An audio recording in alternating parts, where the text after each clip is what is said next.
같이 사도신경으로 시간 고백하면서 새벽기도 시작합니다. 나는 전능하신 아버지 하나님 천지의 창조주를 믿습니다. 나는 그의 유일하신 아들 우리 주 예수 그리스도를 믿습니다. 그는 성령으로 잉태되어 동정녀 마리아에게서 나시고 본디오 빌라도에게 고난을 받아 십자가에 못 박혀 죽으시고 장사된 지 사흘 만에 죽은 자 가운데서 다시 살아나셨으며 하늘에 오르시어 전능하신 아버지 하나님 우편에 앉아 계시다가 거기로부터 살아있는 자와 죽은 자를 심판하러 오십니다. 나는 성령을 믿으며 거룩한 공교회와 성도의 교제와 죄를 용서받는 것과 몸의 부활과 영생을 믿습니다. 아멘. 찬송가 549장 같이 부르겠습니다. 549장입니다.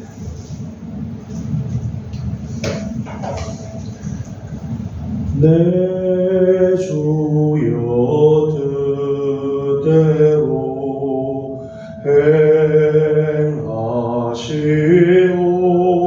행하시옵소서. 온 몸과 영혼을 다 주께 드리니 이 세상 오락한 주인도 하시고 날 주관하셔서 뜻대로 하소서. 내 주여 뜻대로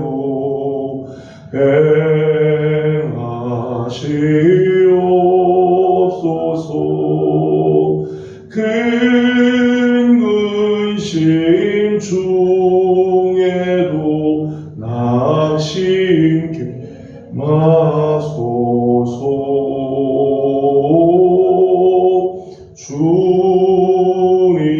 주님도 때로는 울기도 하셨네. 날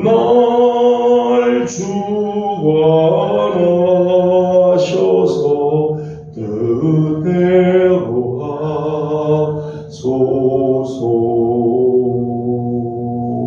내 주여 뜻대로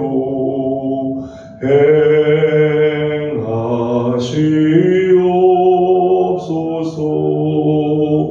내 모든 일들을 다 주께 맡기고 저 천성 향하여 고요히 가리리. 살든지 죽든지 뜻대로 하소서.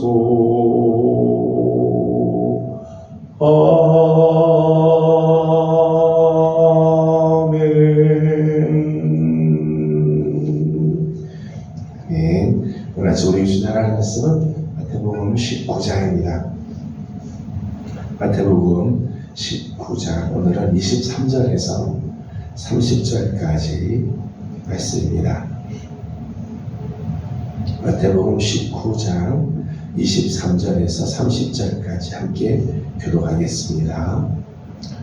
예수께서 제자들에게 이르시되 내가 진실로 너희에게 이르노니 부자는 천국에 들어가기가 어려우니라. 너희에게 말하니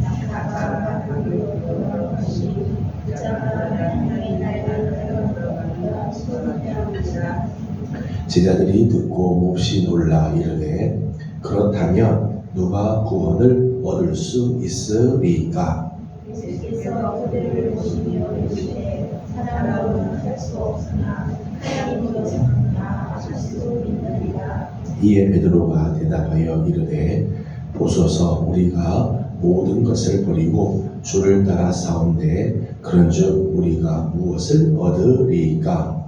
예수께서 이르시되 우리가 지키려 우리에게 이르는 세상이 새롭게 되어 나라가 자기에게 붙어야 하는데 나를 따르는 너희도 결국 붙어에 앉아 이스라엘 12지파를 심판하리라. 또 내 이름을 위하여 집이나 형제나 자매나 부모나 자식이나 전토를 벌인 자마다 여러 배를 받고 또 영생을 상속하리라. 그러나 먼저 된 자로서 나가고 나중된 자로서 먼저 될 자가 많으리라. 아멘. 말씀도 새벽을 깨우며 주님 앞에 나와 엎드리는 귀한 종들, 명절의 마지막 날을 맞았는데 명절을 지내면서 가족들 함께 모이고 또 즐거운 시간 또 식구들도 맞이하면서 수고하는 또 시간도 있었겠지만 하나님께서 각 가정들마다 하늘의 평강과 은혜로 함께하여 주시고 이제 명절이 끝나고 이제 삶의 일상의 삶으로 돌아가는 모든 발걸음도 하나님께서 지켜주시기를 소망합니다. 지난 시간에 보았던 말씀 마지막 부분에는 이 부자 청년의 부자 청년의 착각에 대한 말씀을 함께 나눴습니다. 세상적인 성공이 반드시 하늘에서의 성공과 일치하지 않는다는 거죠. 세상에서의 성공이 하늘에서의 성공으로 이어져 가는 것이 아니라는 거예요. 지난 시간에 보았던 16절에서 22절까지 보면 부자 청년이 나오죠. 종교적으로도 엘리트고 물질적인 면에서도 풍부하고 영적인 관심도 가지고 있고 모든 면에서 부러울 것이 없는 어떤 면에서는 성공의 아이콘이라고 말할 만큼 정말 귀한 모습을 갖고 있는 청년이었습니다. 하지만 이 사람은 예수님의 말씀을 듣고는 근심하며 돌아갔다고 되어 있어요. 주님의 말씀을 듣고 기뻐하고 말씀에 순종하고 주님의 말씀을 따르며 영생의 기쁨을 맛볼 텐데 주님의 말씀을 듣고는 근심하며 돌아갔습니다. 그 이유가 뭔가 하면 그에게는 재물이 많았기 때문이다. 그래서 재물이 많으니까 오히려 예수님의 말씀이 근심이 되고 돌아갔어요. 하나님의 기준에서는 나고자 세상에서는 성공의 아이콘일지 모르지만 하나님의 기준에서는 나고자 였다는 거예요. 이런 면에서 보게 되면 세상적인 가치관과 하나님 나라의 가치관이 참 다른 것을 보게 되죠. 세상에서는 부자가 정말 부러움의 대상일 수 있어요. 그래서 오늘 본문을 보게 되면 여러 종류의 사람이 나옵니다. 부자라든지 28절 말씀 보게 되면 영광의 보좌, 12보좌, 보좌에 대한 말씀이 나오죠. 보좌에 앉는 것, 사람들이 다 좋아하고 다 부러워하는 것들이 있죠. 30절 말씀에는 먼저 된 자라는 말이 나옵니다. 먼저 된 자. 그러니까 세상에서는 부자나 보좌에 앉는 자나 먼저 된 자가 승리하는 것 같고 앞서 갈 것 같지만은 하나님의 기준은 다르다는 거예요. 하나님의 기준은 다르다.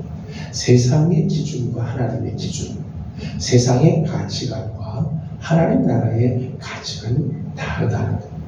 오늘 말씀 보면 세 종류의 하나님의 역설적인 그런 메시지가 있어요. 하나님의 역설이 몇 가지 나오고 있죠. 먼저 23절 말씀을 읽어보도록 하겠습니다. 23절입니다. 시작. 예수께서 제자들에게 이르시되 내가 진실로 너희에게 이르노니 부자는 천국에 들어가기가 어려우리라. 아멘. 세상에서는 부자가 되는 것을 부러워하죠. 부자를 부러워하고 부자를 꿈꾸고 부자가 되기 위해서 참 많은 애를 쓰죠. 온갖 노력을 다합니다. 살아가는 사람들 보이는 세상 사람들의 궁극적인 목적들을 보게 되면 결국 이런 거죠. 세상에서 부한 삶을 사는 것. 어떤 면에서 보게 되면 이 세상은요, 부자에게는 모든 것이 용서가 되는 것처럼 보이기도 해요. 부자에게는 모든 게 용서가 돼요. 그래서 무전유죄, 유전무죄 이런 말을 사람들이 합니다. 돈이 없으면 죄가 있는 거고, 돈 있으면 있는 죄도 죄가 없다고 이야기를 한다. 부자가 되면 이렇게 모든 것이 용서가 되는 것처럼 보여지는 거죠. 그 사람들은 부자 되기를 원하고 부자의 삶을 꿈꾸고 부자를 부러워합니다. 근데 성경적인 관점, 하나님 나라의 관점에서 보면 부자가 되는 게 꼭 뭐 성공하는 게 아니에요. 오히려 24절은 이렇게 말씀을 하죠. 24절을 같이 봅니다. 시작. 다시 너희에게 말하노니 낙타가 바늘귀로 들어가는 것이 부자가 하나님 나라에 들어가는 것보다 쉬우리라 하시니. 아멘. 23절에서는 부자가 천국에 들어가기가 참 어렵다. 지난번에 보았다니 부자 청년에 같이 재물이 많으니까 예수님이 말씀하실 때도 그 말씀을 듣고도 기뻐하지 않고 근심하고 돌아가죠. 재물이 많으니까 오히려 하나님의 기준에서는 낙오자가 되었는데, 그래서 예수님이 하시는 말씀, 부자는 천국에 들어가기 어렵다. 얼마나 어려운가 하면 24절 말씀에 낙타가 바늘귀에 들어가는 게 차라리 더 낫다. 부자가 천국에 들어가는 것보다 낙타가 바늘귀로 들어가는 것이 차라리 쉽다. 그렇게 말할 정도라는 거죠. 영생을 붙잡기 위해서 부자들은 내려놓아야 할 것이 너무 많다는 거예요.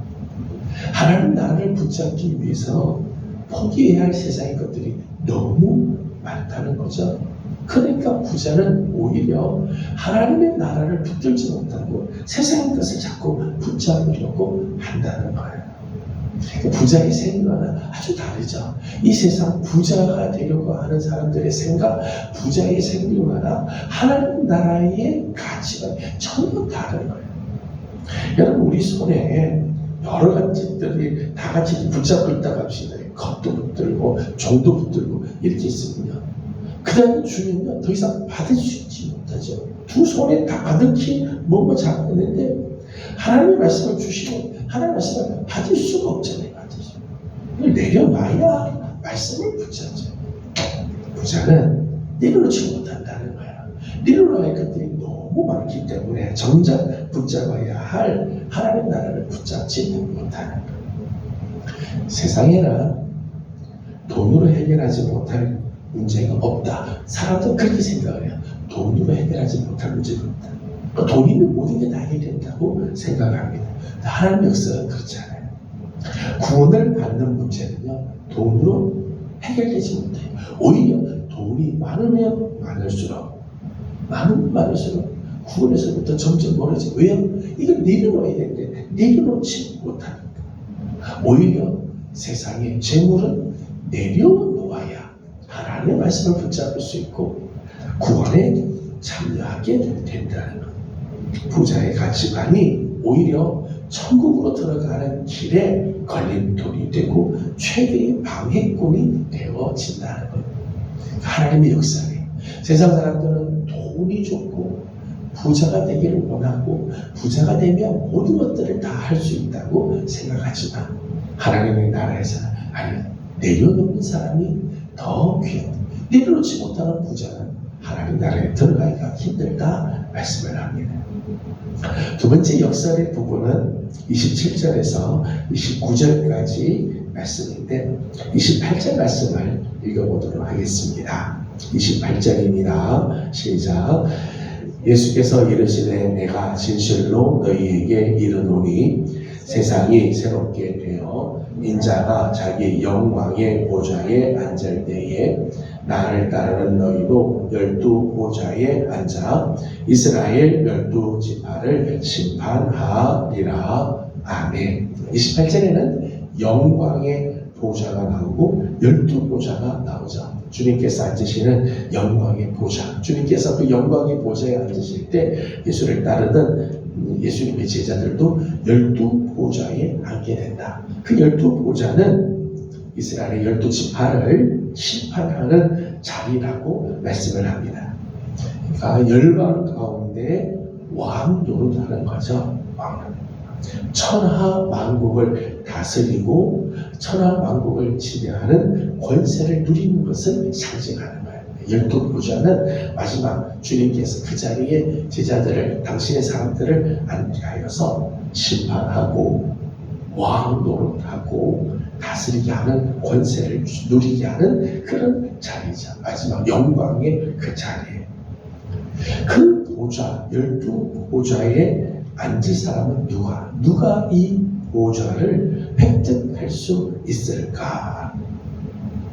하나님께서 정말 영광스럽게 주시는 그 12보좌를 누가 얻을 수 있는가? 거기에 대해서 29절은 이렇게 말씀을 했어요. 29절을 같이 봅니다. 시작. 또 내 이름을 위하여 집이나 형제나 자매나 부모나 자식이나 전토를 벌인 자마다 여러 배를 받고 또 영생을 상속하리라. 아멘. 29절 말씀 보면 누가 그 영광의 보좌에 앉게 될 것인가? 12보좌의 그 참 귀한 자리에 누가 앉는가 하면 주님의 이름을 위하여, 예수님의 이름을 위하여 집이나 형제나 자매나 부모나 자식이나 전토를 벌인 자가 여러 배를 받고 영생을 상속하게 될 거다. 어떻게 하면 얻을 수 있는가? 사람들은 관심이 어떻게 이것을 얻을까를 생각을 하는데 주님께서는 버린 자가 그 자리를 차지하게 될 거다 말씀하셔요. 얻기 위해서는 버려야 된다는 거예요. 버려보지 못한 사람은 결코 하나님께서 주시는 은혜를 잡을 수가 없어요. 버리지 않고는 하나님의 은혜를 맛볼 수가 없어요. 세상에서는요, 12보좌의 영광, 세상적인 가치관이라면 12보좌의 영광을 어떻게 하든지 쟁취해야 돼. 다른 사람과 싸워서 빼앗아야 되고, 경쟁에서 이겨야 얻는 것으로 생각하죠. 여러분, 세상에서는요, 높은 보좌에 올라가려면 많은 투쟁을 해야 돼요. 경쟁에서 이겨야 돼요. 이제 곧 우리나라에도 이제 국회의원 선거가 있습니다. 공천을 받는 데서부터 시작해서 마지막 투표에서 상대방을 이겨야 그 자리를 차지할 수 있잖아요. 세상의 보좌는 경쟁에서 이겨야 돼요. 상대방을 짓눌러야 내가 그 자리에 올라갈 수 있고 그 자리를 채울 수 있어요. 실력이 있어야 돼요. 능력이 있어야 돼요. 백이 있어야 돼요. 돈이 있어야 돼요. 그러나 오늘 예수님께서 우리에게 가르쳐 주시는, 하나님께서 우리에게 보여주시는 이 12보좌를 얻는 방법은 쟁취해서가, 그것을 얻기 위해서 싸우고 다투고 다른 사람을 짓밟고 내가 올라가는 게 아니라 주님을 위해서 나 자신을 내려놓는 사람이 오히려 그 영광의 보좌를 차지하게 되어진다. 그 자리에 앉게 된다는 거예요. 하나님의 가치관과 세상 가치관이 참 너무너무 다른 거죠. 하나님의 역사에. 오늘날 세상에서는 어떻게 하든지 얻으려고 막 애를 써요. 더 많은 것을 얻기 위해서 더 많이 달려가야 되고 더 많은 싸움들을 해야 되지만 하나님의 나라는 주님의 이름을 위하여 내려놓고 버릴 줄 아는 사람이 그 하나님의 영광의 자리를 함께 누리게 되어진다는 거죠. 마지막 30절 말씀 보면 하나님 또 하나의 역사를 말씀해 주셨습니다. 30절을 같이 봅니다. 시작. 그러나 먼저 된 자로서 나중되고 나중된 자로서 먼저 된 자가 많으리라. 아멘. 마지막 하나님의 역사는 먼저 된 자가 나중되는 경우도 있고 나중된 자가 먼저 되는 경우도 있다는 거죠. 하나님 나라의 역사예요. 여기서 먼저 된 자와 나중된 자는 도대체 누구를 말하는가? 여러 가지 먼저 된 자와 나중된 자는 이런 것이다. 해석들이 있어요. 하나는 먼저 된 자는 본문의 배경에 의하면 부자 된 사람, 부자. 나중된 사람은 가난한 사람. 그래서 부자가 천국에서는 가난한 자가 될 수 있고 세상에서는 가난하지만 천국에서 부유한 자가 될 수 있다. 이런 의미로 받아들이기도 합니다. 그런가 하면 먼저 된 자는 유대인을 말할 것입니다. 나중된 자는 이방인. 유대인들이 먼저 하나님의 그 은총을 받지만은 오히려 그 은총에 온전한 삶을 살지 못해서 버림당하게 되고 이방인들이 구원으로 들어오게 됩니다. 그래서 먼저 된 자가 나중되고 나중된 자가 먼저 되는 경우들이 있다는 거죠. 또 다른 해석은 지금 제자들 사이에 분쟁이 있었습니다. 제자들 사이에 논쟁이 있었는데 그 논쟁은 누가 더 크냐? 누가 먼저 된 자냐? 주님께서 12보좌의 자리에 제자들을 앉히게 될 때 누가 제일 좋은 자리에 앉히고 이거 가지고 서로서로 싸우고 서로서로 자기가 먼저 된 자를 주장하고 있다는 거죠. 이런 제자들을 염두에 두면서 먼저 대로 가지 마라. 먼저 됐다가는 나중 될 수 있다. 주님께서 이렇게 말씀하셨다는 거예요. 또 유대인들의 그 관념, 유대식 생각은 이 땅에서 부유하고 이 땅에서 권세가 있는 자가 하늘나라에서도 많은 축복을 받게 될 거다. 그러니까 이 땅에서 복 받아야 천국에서도 복을 받는다라고 유대인적인 관념 이런 거죠. 이런 것에 주님께서 도전하시고 그런 생각을 모두 부정하시는 거죠. 이 땅에서 잘 된다고 천국에서 꼭 잘 되느냐? 이 땅에서 이 부유하다고 해서 꼭 천국에서 부유한 자가 되는 것 아니라는 거죠. 또 하나의 해석은 여기서 먼저 되고 나중 되는 것은 시간적인 의미보다는 하나님 나라 안에 있는 자와 하나님 나라 밖에 있는 자라는 의미예요. 먼저 된 자는 하나님 나라 안에 있는 자죠. 예를 들면 바리새인들, 서기관들 이런 사람들은 자기는 하나님 나라에 들어있다고 생각을 하는 거예요. 아, 우리는 이미 태어날 때부터 하나님의 백성이고 하나님 나라에 들어온 사람들. 그런데 이런 사람들이 오히려 예수님으로부터 찬양을 듣죠. 찬양을 듣고 회칠한 무덤과 같고 이런 주님의 찬양을 듣게 됐죠. 하나님 나라 밖에 있었던 자들이 오히려 구원에 참여하는 일들이 있다는 거예요. 그래서 어떤 해석을 우리가 따르든지 중요한 것은 먼저 하나님 나라의 역사를 보면 먼저 되었다고 끝까지 먼저가 되는 게 아니고 나중 될 수가 있고 나중 되었다고 해서 실망할 것이 아니라 먼저 될 수가 있죠. 하나님은 언제나 역전시킬 수 있다는 거예요. 여러분 우리가 우월의식, 특권의식에 사로잡혀 있으면요 반드시 부패하게 돼 있어요. 늘 하나님 앞에 겸손한 사람, 늘 하나님 앞에서 우리의 연약함을 시인하고 주의 은혜를 구하는 사람, 이런 사람이 끝까지 하나님의 은혜를 경험하고 나아가죠. 아, 나는 이제 나보다 더 나은 사람 누가 있을까? 라고 생각하는 순간 우리는 넘어지게 되어 있다는 거예요. 하나님 나라의 역설입니다.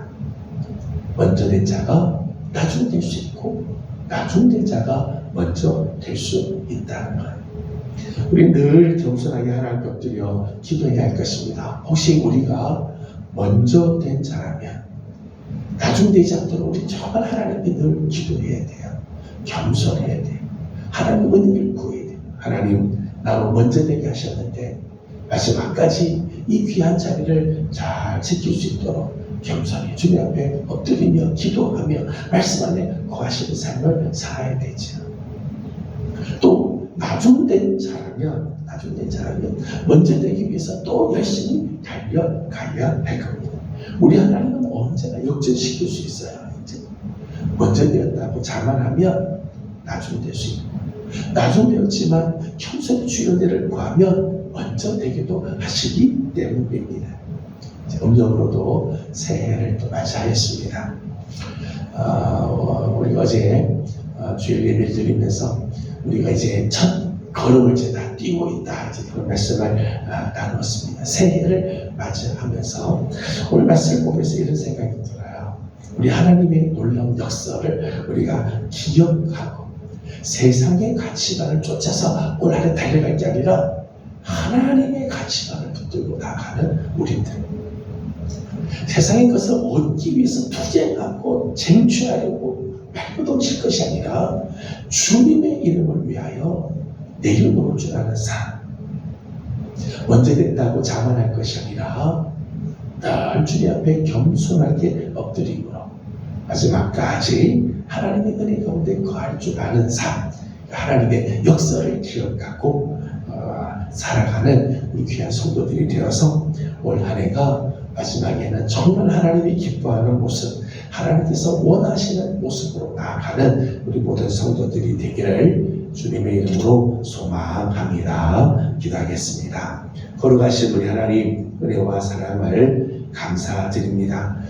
설 명절을 우리에게 허락해 주셔서 주님의 은혜 가운데 또 가족들이 함께 모여서 기쁜 시간들을 보내게 해주신 하나님 감사드립니다. 이제 설 연휴가 오늘로 이제 마지막이 되는데 하나님 마무리 잘 할 수 있게 하여 주시고 음력으로도 새해를 주셨는데 하나님 올 한 해 정말 하나님의 가치관을 쫓아 나아가는 우리들이 되게 하여 주시옵소서. 세상 사람들이 쫓아가는 가치관을 쫓아 헤맬 것이 아니라 어떻게 하든지 투쟁하고 쟁취하기 위해서 다툴 것이 아니라 정말 하나님의 나라를 우리가 사모하며 주님의 이름을 위하여 내려놓으면 하나님께서 더 좋은 역사를 우리에게 허락하여 주실 줄로 믿습니다. 하나님의 역사를 기억하고 나가는 우리들이 되게 하여 주시옵소서. 먼저 되었다고 자만하지 말게 하시고 먼저 되었다 나중되는 경우들도 있는데